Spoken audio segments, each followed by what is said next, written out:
Halo semuanya, kembali lagi bersama saya di channel Imanime Celebes, sebuah channel yang akan membahas tentang semua hal unik yang ada di Sulawesi Selatan dan masih banyak lagi. Di video kali ini, kita akan kembali melanjutkan serial I Laga Ligo. Dan kini, kita telah berada di episode yang ke-64. Dan sebelum kita melanjutkan pembahasan, saya mau mengajak teman-teman semua, buat yang belum subscribe, supaya bisa terlebih dahulu tekan tombol subscribe-nya, supaya channel ini bisa terus berkembang dan memberikan informasi, hiburan, serta wawasan kepada kita semua. Oke? Kalau sudah, langsung saja, mari kita masuk ke pembahasan. Inilah dia I Laga Ligo Series episode yang ke-64.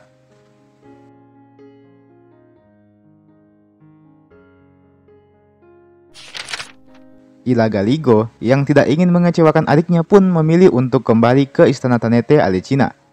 Untuk sementara, dia akan menghentikan pengejarannya terhadap Wetendri Oleg. Sesampainya di Istana Tanete Alecina, I Laga Ligo bersama dengan pengawal dan bawahannya segera mempersiapkan upacara Tupu Juru untuk menyelamati Wetendri Dio yang telah sembuh dari penyakitnya. Dan beberapa hari setelahnya, datanglah berbagai tamu dari berbagai negeri yang berbeda-beda pula. Terdapat satu permasalahan ketika acara tersebut hendak dimulai.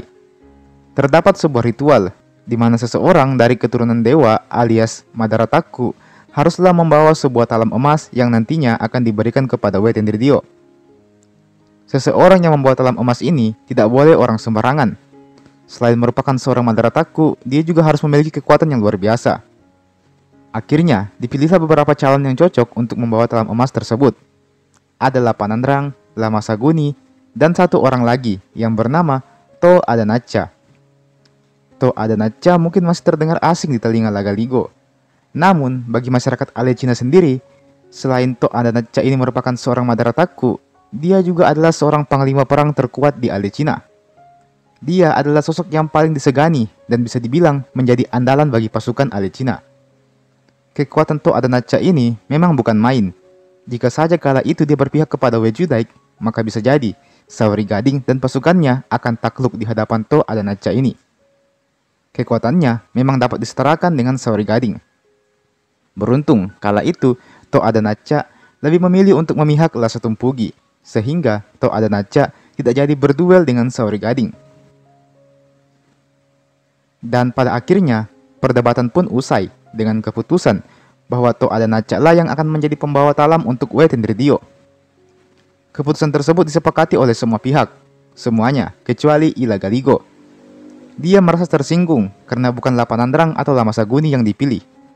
Padahal Laga Ligo berniat untuk menjadikan seorang dari Aleluwu sebagai pembawa talam tersebut.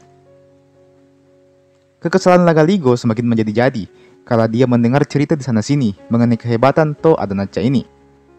To Adanacha dikabarkan telah mengalahkan 7 orang panglima perang dari kerajaan-kerajaan lain. To Adanacha dikabarkan telah mempunyai 7 orang istri dan 17 orang anak. Pada masa itu, apabila seorang pria punya banyak istri, maka dia akan dicap sebagai seorang pria sejati yang paling kuat. Laga Ligo yang mendengar kabar itu justru semakin jengkel dan pada akhirnya dia langsung menghunuskan pedangnya dan menantang duel To Adanacha. Beruntung, To Adanacha yang memang lebih dewasa dari Laga Ligo mampu bersikap cukup bijak. Dia menunduk dan memberikan penghormatan kepada Laga Ligo, sembari menolak dengan halus tawaran duel tersebut. Namun nampaknya Laga Ligo tetap tak peduli dengan hal itu. Lagi-lagi, dia termakan oleh sikap angkuhnya. Lawanlah aku, To Adanacha. Buktikan kalau kau adalah pendekar terkuat di Alecina ini. Demikian tantang Laga Ligo.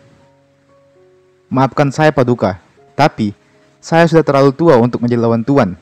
Biarlah anak saya saja yang melawan tuan. Demikian tutur To Adanacha. Namun Laga Ligo adalah seseorang yang keras kepala. Dia tidak tertarik dengan anak dari To Adanacha ini. Dia mau melawan To Adanacha saja. Anakmu itu masih sangat muda. Aku bahkan tak perlu serius melawannya dan aku yakin pasti akan menang. Demikian ucap Laga Ligo dengan nada yang sedikit menghina. Dan hinaan itu sukses membangkitkan amarah To Adanacha. Nampaknya Laga Ligo belum tahu betul siapa dia. Meskipun Laga Ligo adalah seorang pewaris Alecina, namun hinaannya barusan membuat To Adanacha menjadi sedikit tersinggung. Jika Tuan bersikeras ingin melawan saya, maka baiklah, mari kita duel 1 lawan 1. Demikian tantang To Adanacha. Ekspresi mukanya yang awalnya sopan dan tenang mendadak berganti mode menjadi bengis dan menantang. Singkat cerita, Lagaligo dan To Adanacha memasuki gelanggang sabung ayam. Keduanya berhadapan satu sama lain. Jelas, duel mereka ini sukses membuat semua orang berkumpul dan menonton. Biasanya, yang duel di gelanggang ini adalah ayam-ayam jago. Namun kini, yang duel adalah dua bangsawan murni. Yang satu adalah prajurit terkuat di Alecina, dan yang satunya lagi adalah raja masa depan Alecina. Siapakah yang akan memenangkan duel ini? Siapapun itu, jelas, salah satunya bisa saja merenggut nyawa saat itu juga. Saori Gading yang mendapati kabar duel Lagaligo dan To Adanacha pun langsung jadi panik bukan main. Biar bagaimanapun Lagaligo adalah putra mahkota yang harusnya dilindungi. Jika Lagaligo kalah dan merenggang nyawa, maka habislah sudah masa depan Aleluwu dan juga Alecina. Maka, untuk mengantisipasi pertarungan keduanya ini, Saori Gading memutuskan untuk berdoa kepada Sang Patetoe agar kiranya menghentikan duel keduanya ini. Dan benar saja, ketika Lagaligo sudah bersiap untuk menyerang To Adanacha, tiba-tiba terdengar suara petir bergemuruh. Angin kencang serta hujan deras langsung turun membuat suasana menjadi cukup mencekam. Para penonton pun jadi panik dan berlarian. Cuaca yang sangat ekstrim tiba-tiba menimpa Alecina. Mendapati hal itu, maka kedua peserta duel ini sepakat untuk menunda pertarungannya. Keduanya kembali menyarungkan pedangnya dan meninggalkan arena sabung ayam tersebut. Sayangnya, ketika baru saja keluar dari arena tersebut, tiba-tiba petir yang keras datang dan menyambar tubuh To Adanacha.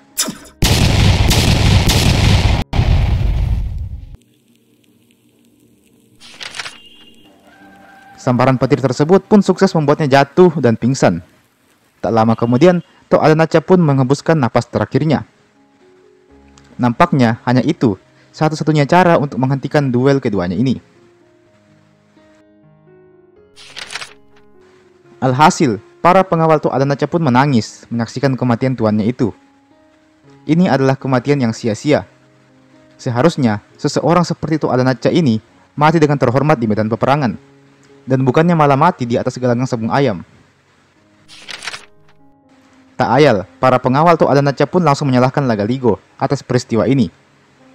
Ini semua terjadi berkat ulah sang raja egois, Lagaligo. Dan berkat ulah Lagaligo ini, maka upacara tepu juru yang harusnya dipenuhi dengan suasana gembira pun mendadak menjadi acara duka.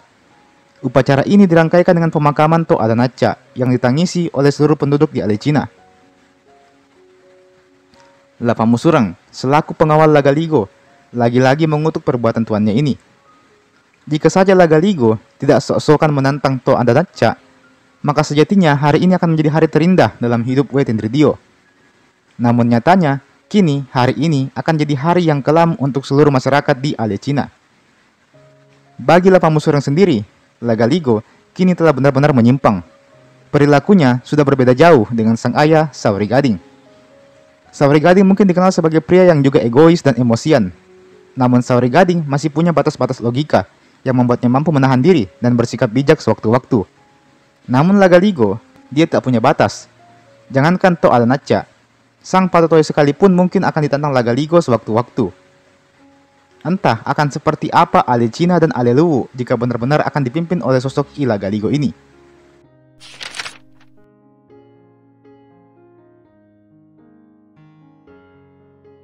Dan teman-teman, itulah tadi Lagaligo series episode yang ke-64.